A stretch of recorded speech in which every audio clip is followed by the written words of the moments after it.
Pishtaco, the heart-stealing shadow. In the mysterious valleys of the Andes Mountains in Peru, there is a terrifying legend that has been told for centuries among the indigenous people, the Pishtaco. This creature, who fed on human hearts and fat, lurked in the shadows of mountain roads, ambushing lone travelers and seizing their souls. Maria, who lived in a small village, would go to the mountains to graze her father's sheep. One day, as she was returning home at sunset, she saw clouds of dust rising in the distance. As she approached, a frightening figure emerged from the cloud, a tall, thin, pale man. The man's eyes glowed, and he held a large knife. Maria froze in fear. As the man approached her slowly, Maria screamed and tried to run away, but the man was too fast. He caught Maria and threw her to the ground. He drew his knife and aimed it at Maria's heart. Just then, lightning flashed across the sky, and the man's figure disappeared. Maria fainted before she could understand what had happened. When Maria returned to her village the next day, everyone looked at her in surprise. Maria tried to tell them what had happened, but no one believed her. The villagers said that the Pishtaco was just a legend. However,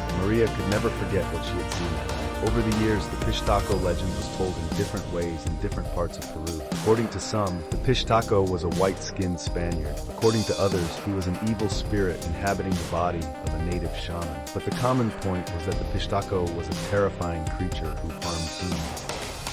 Mapinguari, the mysterious beast of the Amazon. Deep in the Amazon rainforest, there lives a legendary creature that has been feared by indigenous people for centuries, the Mapinguari. This creature, resembling a giant ape, is known for its wild nature and hostility towards humans. Kaya, a young hunter from a small Amazonian village, went on a hunting trip deep into the forest, disregarding his father's advice. The village elders had repeatedly warned Kaya about the dangers of the forest, especially the Mapinguari. However, young and adventurous, Kaya ignored these warnings. As he ventured deeper into the forest, darkness began to fall, and Kaya started to lose his way. The silence around him and the eerie sounds coming from the trees made him uneasy. Suddenly, he heard a loud scream from the distance. His heart pounded as he moved towards the sound. A gigantic silhouette appeared among the trees. Kaya could not believe his eyes. Standing before him was the legendary Mapinguari. The creature's fur was dirty black, its eyes glowed like red flames, and its claws were long and sharp. As the Mapinguari slowly approached Kaya, the young hunter froze. Kaya started to run with all his might. The Mapinguari chased him. Leaping through trees, running through bushes, Kaya fled for his life. Finally, when he saw the lights of the village, he sped up. He collapsed upon reaching the village, exhausted. The villagers carried Kaya home and took care of him. When Kaya told them what had happened, everyone was surprised and frightened. After this incident, Kaya believed in the existence of the Mapinguari and never went deep into the forest again.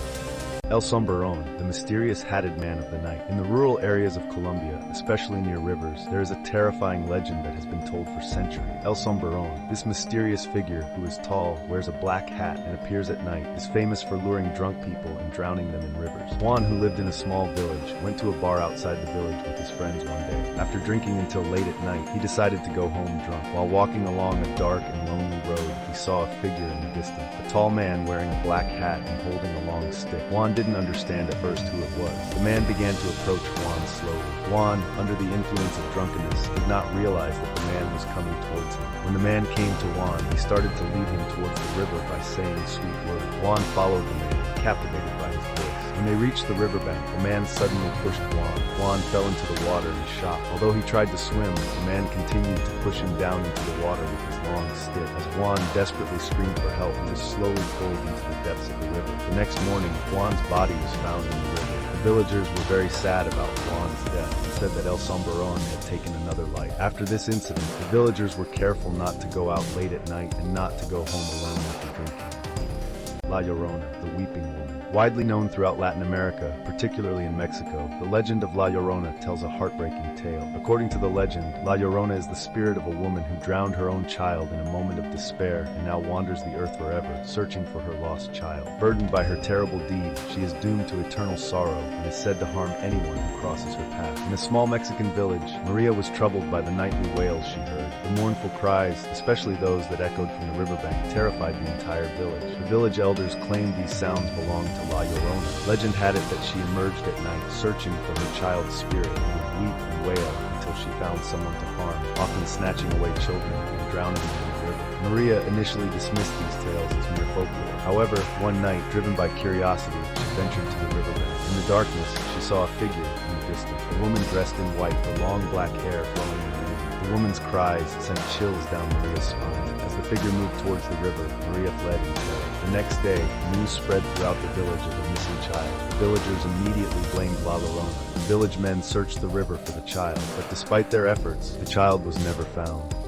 The spider goddess. Deep in the heart of Paraguay, the indigenous Guarani people have worshipped a powerful goddess for centuries, Ñandutí. According to legend, Ñandutí created the universe and everything in it from a delicate, intricate spider's web. Not only did she create the world, but she also taught humans the art of weaving, providing them with a vital skill for survival. Anahí, a young girl from the Guarani tribe, had heard many stories about Ñandutí from her grandmother. Her grandmother told her how she had learned the art of weaving by observing Ñandutí's sacred spiders. Anahí was eager to learn this skill from her grandmother. One day, while wandering in the forest, Anahí discovered a large spider's web. The web was so fine and intricate that Anahí was amazed. In the center of the web sat a large spider. Anahí approached the spider carefully, making sure not to harm it. At that moment, she heard a voice in her mind. It was the voice of Ñandutí. The goddess began to teach Anahí the secrets of weaving. Anahí worked day and night, practicing what Ñandutí had taught her. She created intricate patterns with fine threads. Finally, she managed to create a piece of weaving that was even more beautiful than her grandmother's. Anahí's weaving skills became known throughout the village. The villagers were amazed at the beauty of her work. Through Ñandutí's teachings, Anahí not only mastered the art of weaving, but also developed qualities such as patience, focus, and creativity. She became Ñandutí's favorite student.